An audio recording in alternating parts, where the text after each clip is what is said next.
Olá, sextos anos A, B, C e D da Domingos Fuglini. Vou trabalhar com vocês a correção da atividade diagnóstica. Nesta aula, irei trabalhar dois momentos. Primeiro, para leitura e depois a apresentação das questões já corrigidas. Temos aí o texto, bebê, junk food. Então, junk food. Por que será que a professora selecionou, a professora destacou essa expressão? Porque ela não faz parte do nosso dicionário. Então, a partir do momento que uma palavra não faz parte do nosso dicionário, ou seja, da língua portuguesa, ela tem destaques em um texto. Então, vamos lá. Expressão que designa alimentos com valor nutritivo limitado porque tem alto índice de sal, açúcar, gordura ou calorias. Uma pesquisa diz que mães brasileiras alimentam os filhos pequenos com tudo errado, de refrigerantes a salgadinhos industrializados. Eles nem engatinham e já comem batata frita. Uma pesquisa do Instituto Marplan mostrou que as mães brasileiras têm o hábito de oferecer a seus bebês todo tipo de alimentos calóricos, pouco nutritivos, com excesso de gordura, sal e açúcar. Aos 5 meses, quando ainda deveriam estar mamando, 7 a cada 10 crianças têm no cardápio biscoitos recheados e salgadinhos industrializados, para o desespero dos pediatras e nutricionistas.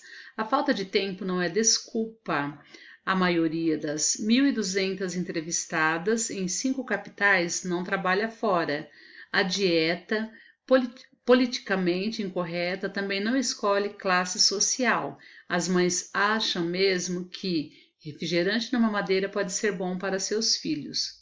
A pesquisa foi feita a pedido de uma indústria de alimentos infantis que queria saber por que a compra de papinhas industrializadas é tão baixa no Brasil.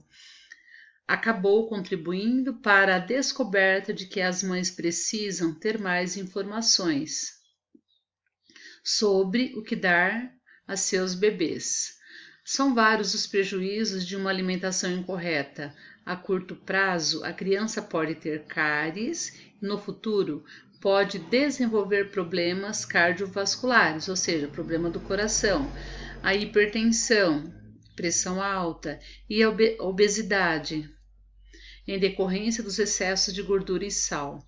Então aqui a Pérola Ribeiro, o que ela alerta, para quem faz leitura desse texto? Ninguém está dizendo que bolachas ou salgadinhos não são gostosos. Esses alimentos existem, mas devem ser dados com restrições de quantidade e em maiores intervalos de tempo. Então, aqui nós temos a tabelinha da pesquisa feita pela Pérola. Então, vamos lá. Biscoitos e salgadinhos. Então, aqui eu tenho 88%. Essas porcentagens, então a gente pega lá 100 crianças. Então, 88 crianças são oferecidas para elas, pelas mães, biscoitos e salgadinhos. Sucos com açúcar. Então, a cada 100 crianças, 65 tomam sucos com açúcar. E aí vai, segue a tabela. Agora eu vou apresentar para vocês as questões já corrigidas. Número 1. De acordo com a tabela, os tipos de alimentos inadequados mais comuns na dieta dos bebês brasileiros são.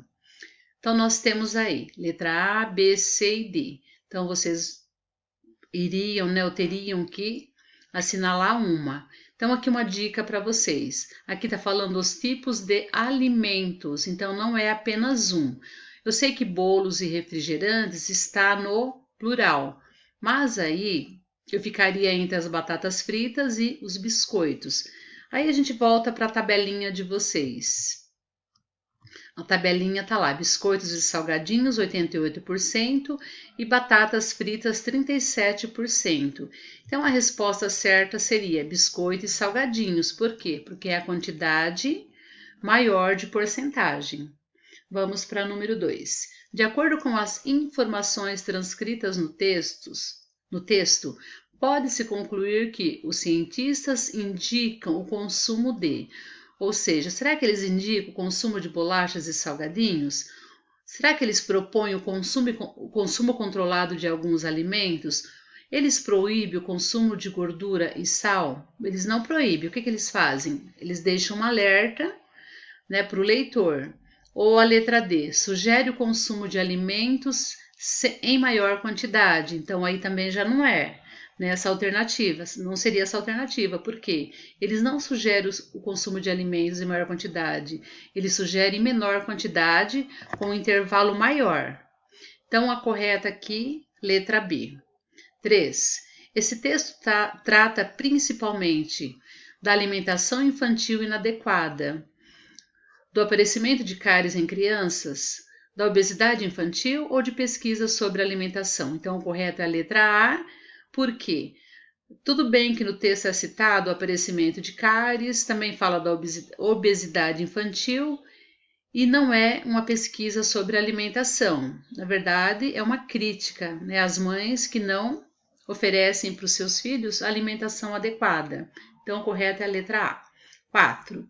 As indústrias de alimentos infantis realizou a pesquisa apresentada no texto porque desejava ajudar as mães na alimentação dos bebês, auxiliar os cientistas na resolução dos problemas alimentares, divulgar seu produto para a imprensa ou identificar os hábitos alimentares dos consumidores. Então, essa daqui a gente ficaria em dúvida entre a primeira e a letra, né, a letra A e a letra B. O correto é auxiliar os cientistas na resolução dos problemas alimentares. Por isso que houve a pesquisa, né, e tem a tabelinha das porcentagens. Agora nós vamos para o novo texto, que é um texto informativo, como surgiu a pizza. A pizza que comemos hoje, redonda, com molho de tomate e cobertura com queijo, surgiu em Nápoles, Itália, por volta do século XVIII. Só que a massa em forma de disco, assada em forno e com cobertura, é uma criação bem mais antiga. Tudo começou há 6.000 anos com uma fina camada de massa conhecida como pão de Abraão, consumida por hebreus e egípcios. 3 séculos antes de Cristo, os fenícios acrescentam uma cobertura de carne e cebola. A ideia foi absorvida pelos turcos e, durante as cruzadas, no século XI, o pão fino e redondo deles chegou ao porto de Nápoles. Os napolitanos aperfeiçoaram a receita com trigo de melhor qualidade e novas coberturas, como o queijo. Só mais tarde, no século XVI, o tomate vindo da América foi incorporado à pizza, mas a popularização mundial da redonda, ou seja, da pizza, rolou mesmo com os norte-americanos, ao término da Segunda Guerra Mundial. Então, o que eu tenho que falar para vocês? Interpretação pura. Então, de acordo com esse texto, a pizza ficou popular com os. Então, a professora aqui já fez de propósito, né? Grifei para vocês, ó, mas a popularização mundial da redonda rolou mesmo com os norte-americanos. Então, aqui nós temos a letra D, a resposta. Deixa eu falar para vocês. Espero que vocês tenham entendido as questões, as explicações e tenha acertado a maioria das questões, que eram apenas 5. Então, num próximo vídeo, nós nos reencontramos, né? Você sabe que terão mais alguns e até um próximo vídeo.